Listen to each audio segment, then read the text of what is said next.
আসসালামু আলাইকুম। কেমন আছেন সবাই? আজ আপনাদের সাথে শেয়ার করব ঝটপট নাস্তার রেসিপি। এটা খুব সহজেই খুব অল্প উপকরণ দিয়ে এই রেসিপিটা তৈরি করা যায়। এটার নাম হচ্ছে চাপড়ি বা চাপটি, যে যেটাই বলুন না কেন। খুব সহজে আপনারা এই রেসিপিটা তৈরি করে ফেলতে পারেন আর খুবই ইয়ামি।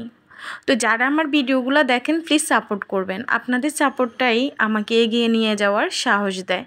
তো দেখেন এখানে হচ্ছে আমি পেঁয়াজ কুচি নিয়েছি কাঁচামরিচ কুচি। কাঁচামরিচ কুচিটা স্কিপ করতে পারেন, আমার একটু ছিল অন্য রেসিপি তৈরি করছি ওইখানে। আর এখানে মাস্ট বি আপনাকে শুকনো মরিচটা দিতে হবে। শুকনো মরিচটা একটু ছোট ছোট টুকরো করে দেবেন। আর আলু কুচির সাথে এখানে আপনার হলুদের গুঁড়ো, তারপর হচ্ছে স্বাদ মতো লবণ, এগুলো অ্যাড করবেন। কিন্তু এই চাপড়িকে স্বাদ করে তোলে হচ্ছে আপনার চিনিটা অবশ্যই অ্যাড করতে হবে, কিন্তু অতিরিক্ত না বা বেশিও না। জাস্ট আপনার 1 চামচ থেকে 2 চামচ চিনি অ্যাড করবেন, এর থেকে বেশি অ্যাড করবেন না। আর এটাই চাপড়িটাকে অতুলনীয় করে স্বাদে।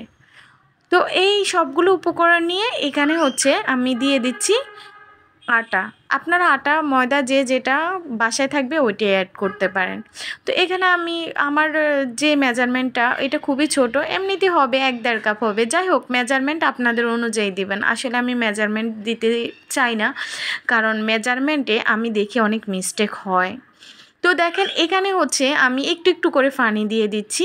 এখানে একটু একটু করে পানি দেবেন, বেশি দিতে যাবেন না। ফার্স্ট টাইম কেন, লাস্ট টাইমও বেশি দিবেন না, জাস্ট একটু একটু করে দেবেন। একটা ডো তৈরি করে নেবেন যাতে আপনার ডোটা পারফেক্ট হয়।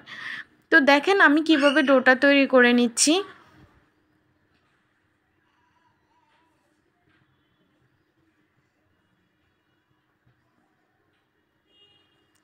তো একটু একটু পানি দিয়ে এভাবে জাস্ট একটা ডো তৈরি করে নেবেন, তাহলে হয়ে যাবে আপনার চাপড়ির 80% কাজ।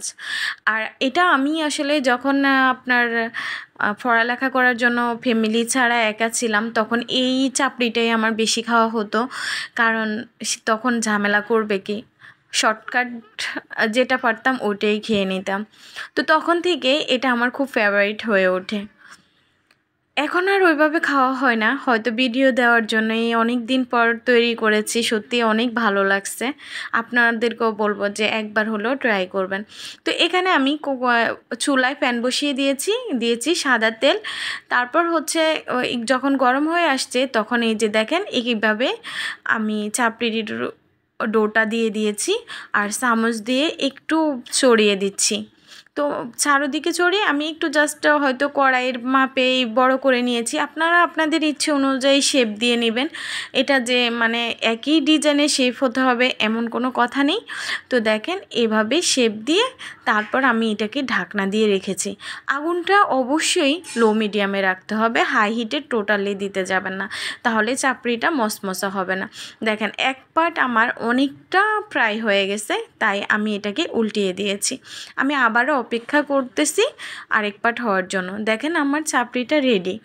আমি বলবো আপনারা এটা নিয়ে যে রান্নাঘরে বসে থাকতে হবে এমন না, অপেক্ষা করবেন, অন্যান্য কাজও কমপ্লিট করতে পারেন। দেখেন আমার চাপড়িটা কতটা পারফেক্টলি হয়েছে, কতটা মচমচা হয়েছে আর কতটা ইয়ামি হয়েছে। মানে জাস্ট খাওয়াতে পারতেছে না আপনাদেরকে, তাই ওইভাবে বলতেও পারতেছে না। তো আজ এই পর্যন্ত, ভালো থাকবেন সবাই, আল্লাহ হাফেজ।